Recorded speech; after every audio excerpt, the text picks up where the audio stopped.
Robert De Niro, The Raging Bull.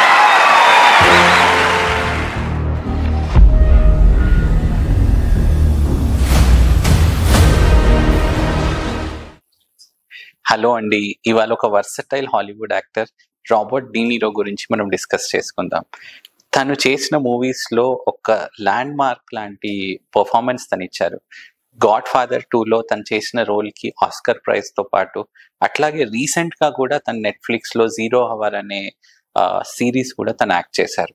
తనకి 2003వ సంవత్సరంలో తనకి ఒక క్యాన్సర్ డయాగ్నోస్ అయింది. అదే ప్రాస్టేట్ క్యాన్సర్. ఆ డయాగ్నోసిస్ కూడా స్క్రీనింగ్లో బయటపడింది. అంటే ఏ లక్షణాలు లేకపోయినా కానీ మనం కొన్ని స్క్రీనింగ్ టెస్ట్ చెప్తా ఉంటాం. దాంట్లో పిఎస్ఏ టెస్ట్ ఒకటి. ఆ పిఎస్ఏ టెస్ట్ పెరిగిపోవడం వల్ల తను ఫర్దర్ టెస్టింగ్ చేసుకుంటే ప్రాస్టేట్ క్యాన్సర్గా డయాగ్నోస్ అయింది. ఆ పర్టికులర్ ప్రాస్టేట్ క్యాన్సర్లో సర్జరీ అండర్గో అయ్యారు. ఇది ఎప్పుడు 2003 సంవత్సరంలో. ఆ తర్వాత ఎటువంటి కీమో కానీ రేడియేషన్ కానీ ఏమీ అవసరం లేదు.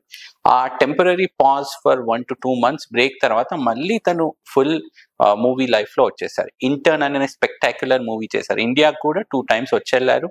మన Indian actor Anupam Kher close friend అనమాట తను. సో ఈ విధంగా స్క్రీనింగ్తో తను క్యాన్సర్ డయాగ్నోస్ చేసుకున్న తర్వాత, కంప్లీట్ క్యూర్ అయిన తర్వాత, ఇప్పటికీ ఆల్మోస్ట్ 20 సంవత్సరాల తర్వాత కూడా తను కంటిన్యూగా యాక్టింగ్ కెరియర్లో ఉంటూ నార్మల్ లైఫ్ జీవిస్తూ ఉన్నారు. సో ఈ పర్టికులర్ ఎగ్జాంపుల్ ద్వారా మనం నేర్చుకోవాల్సింది ఏంటంటే, క్యాన్సర్లో ఏ లక్షణాలు లేకుండా కూడా మనం స్క్రీనింగ్ టెస్ట్లో క్యాన్సర్ని డయాగ్నోస్ చేసి దాన్ని కంప్లీట్గా క్యూర్ చేసే అవకాశం ఉంది. ఈ పర్టికులర్ స్క్రీనింగ్ టెస్ట్ మనకి కొన్ని క్యాన్సర్స్లో ఉన్నాయండి. ఒకటి మగవాళ్ళలో అయితే ప్రాస్టేట్ క్యాన్సర్, అట్లాగే కొలనోస్కోపీ టెస్ట్తో పెద్ద పేగు క్యాన్సర్ని గుర్తుపెట్టవచ్చు.